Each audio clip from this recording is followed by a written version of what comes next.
Good morning, our headlines at 6 o'clock. Police continue to question a man on suspicion of attempted murder after a car ploughed into crowds of Liverpool supporters. One fan who was hit says he's thankful to be alive. I'm dwelling that what's happening, just positive that I'm still here. Yes, unfortunately I'm worse off than what I was, a couple of days ago, but I'm still here. The city centre road where the incident took place has reopened this morning. 11 people remain in hospital. The head of the Post Office Compensation Fund defends the scheme after Sir Alan Bates said he was offered just under half of what he claimed and told to take it or leave it. A warning that global temperatures are expected to continue at current high levels, with one of the next 5 years predicted to be the hottest on record. Good morning. Health professionals warn the incoming ban on disposable vapes could push young people to stronger and more addictive alternatives. I'll be looking at concerns around the rising use of nicotine pouches. In sport, a record-breaking day for the British players at the French Open as 6 reached the second round for the first time in 52 years, with Cam Norrie producing one of the biggest wins of his career. And it is 60 million years old, but there is a modern-day threat to the Giant's Causeway as tourists are told to stop putting coins between the rocks. The Mayor of London is urging the government to decriminalise the possession of small quantities of cannabis. In a letter to ministers, Sir Sadiq Khan argues that current laws, which classify it as a Class B drug and can lead to a fine or jail sentence, are disproportionate. He's also argued that policing the drug damages relations with ethnic minority communities. The Home Office has ruled out the idea. Environmental rules that force developers in England to improve wildlife habitats could be eased under plans to make it easier to build homes on smaller sites. It's part of a package of housing reforms to be set out by the Labour government as it looks to meet its pledge to build 1.5 million new homes by the year 2030.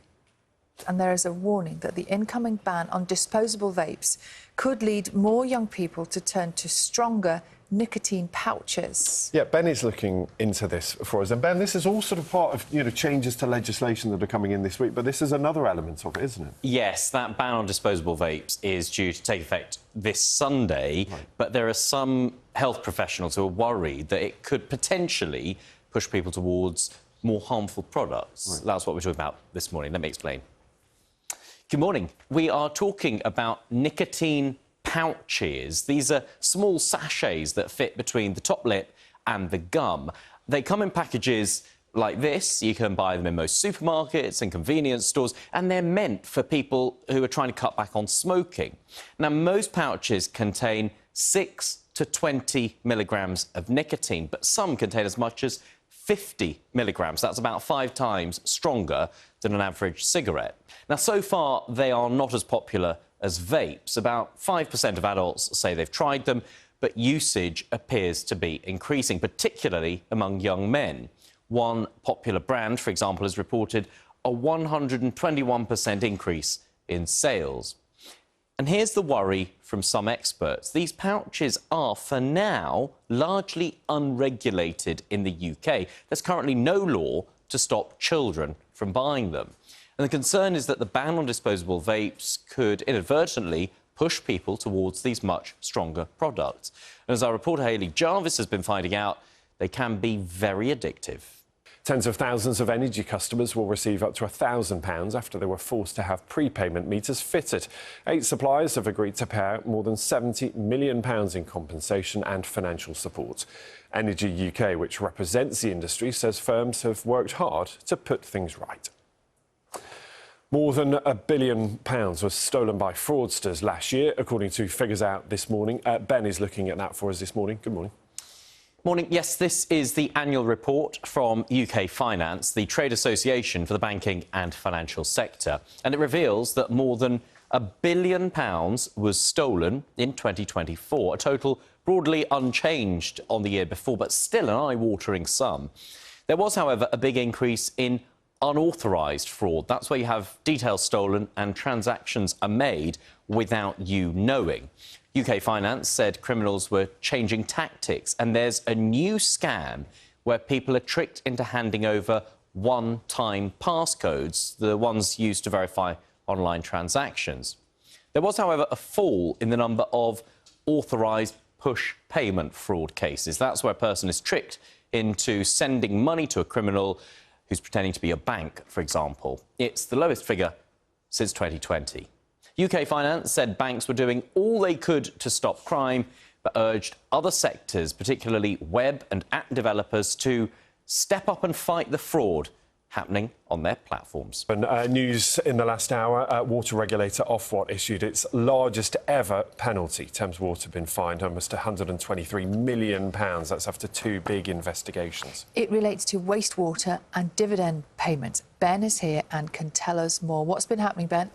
Well, this is the largest fine imposed on a water company by the regulator Ofwat in its history. The total of the fines comes to £123 million. The vast majority of that, £104.5 million, is a penalty for breaching rules relating to wastewater operations. The rest, just over £18 million, is a fine because of breaches of rules relating to dividend payments. Now, that biggest element of the fine, that £100 million, is because Ofwat has been looking into the wastewater operations of various companies, and in this one, which it describes as its biggest and most complex investigation, it found there were failings that amounted to a significant breach of Thames Water's obligations, legal obligations, causing an unacceptable impact on the environment and customers. Now, earlier this month,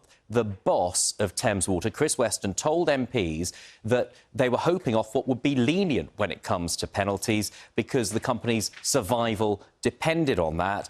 This confirmation of the penalty and the fine suggests that that request for leniency simply hasn't been granted.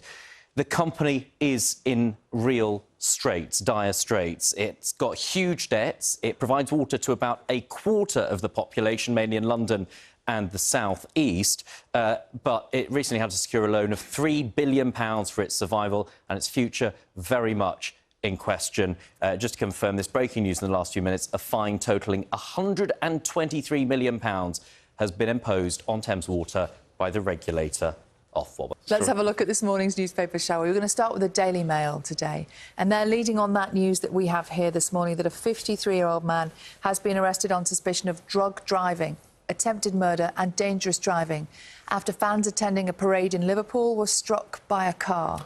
The Times reporting that security leaders have warned that Sir Keir Starmer's plans to release prisoners early could be of detriment to public safety as they demand necessary resources to protect people.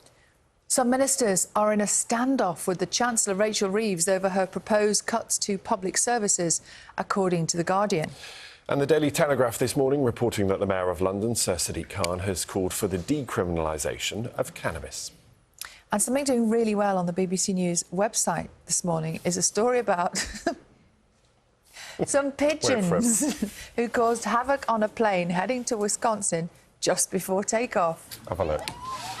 Here's one of the birds flying through the cabin.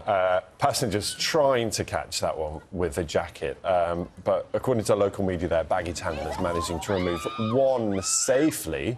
But as the plane began taxiing down the runway, another one emerged. There was another. It caused the pilot to contact air traffic control and return to the gate. Amazingly, though, the flight only an hour late. There is something quite scary about a bird trapped in a small space that you're trapped in. Scary for them, scary for you. Yes. Yeah. I don't like that. Maybe they just wanted a free holiday somewhere. How did the pigeons get in the plane? Two of them. Yeah, I know. There's a great story in the Times this morning about... You, of course, know that the stars of Harry Potter, the Harry Potter movies, they are household names. Yes. Famous forever. Quite a long time ago now, since... I mean, because they sort of grew up in the Harry Potter series, They didn't they? did. Yeah. Well, get ready for some new names, Ben, because you need to learn the names. Okay. Alistair Stout, Dominic McLaughlin and Arabella Stanton, who are the new Ron, Harry and Hermione. They're going to be in the TV series of Harry Potter. It's not just a small TV series, it's a massive TV series. And are they remaking the stories, or is this sort of prequels and sequels? You're asking me information I can't give you. It's just the Harry Potter TV series, Ben. They've got the new actors. But all I was going to say is they look great, they look really cute. And I love that Alistair Stout, his previous biggest role entailed a few seconds on screen in an advert for Jersey Royal potatoes.